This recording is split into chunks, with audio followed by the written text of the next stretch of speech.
Bonjour les enfants! Voilà maintenant 8 semaines que nous sommes confinés. Et je ne sais pas comment ça se passe pour vous, mais nous, ici, on n'a vraiment pas le temps de s'ennuyer.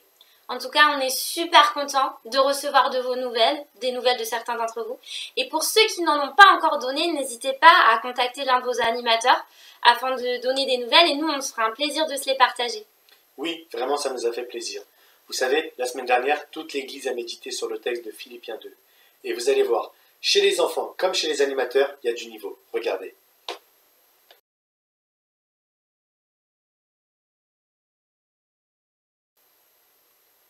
Je sais pas pour vous, mais moi je trouve que ça fait chaud au cœur. C'est vraiment touchant de voir qu'on est en train de vivre cette réalité, que l'église, ce n'est pas le bâtiment.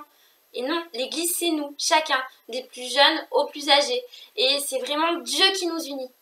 Oui, je suis d'accord. Et regardez les enfants, une partie de notre semaine à nous.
Bon, vous vous en doutez, c'était juste une petite partie de notre semaine.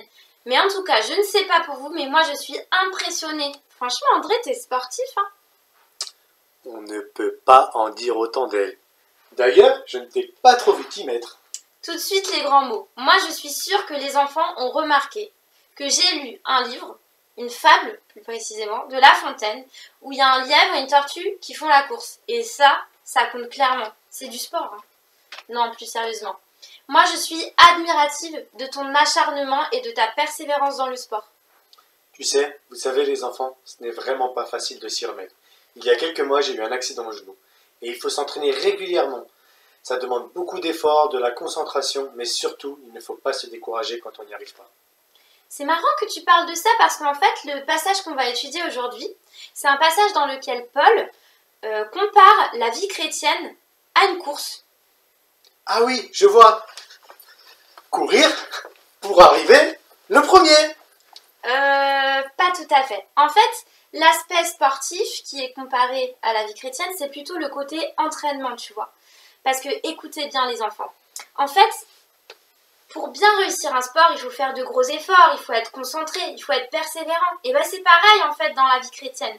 Et la petite différence, c'est que là, on sait déjà qu'on est victorieux, puisque si on a décidé de suivre Jésus, on sait déjà qu'on a la vie éternelle. Mais on doit quand même s'entraîner. Je comprends mieux en fait cette idée de course. L'idée en fait c'est de placer sa confiance en Dieu, de lui faire entièrement confiance et d'avancer avec lui avec sincérité tout en étant vrai, malgré les difficultés. Mais t'as super bien résumé André, merci. Et franchement, vous savez, c'est le travail de toute une vie. Dans la Bible, dans Acte 20, verset 24, Paul parle et dit « Ma vie m'importe peu, je ne lui accorde aucun prix.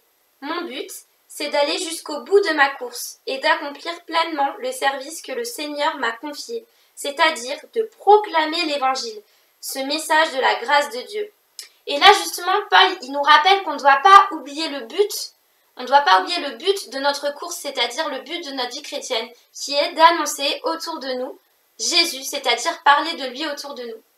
Et dans un autre livre de la Bible, dans 2 Timothée 4, verset 7,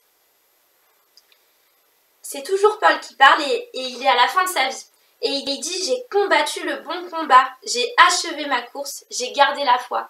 Et moi, ma prière aujourd'hui pour vous, c'est que chacun puisse dire ça à la fin de sa vie. Cette image de la course est beaucoup plus claire pour moi maintenant. Je vous encourage les enfants à aller regarder les superbes activités que notre équipe vous a préparées. À bientôt!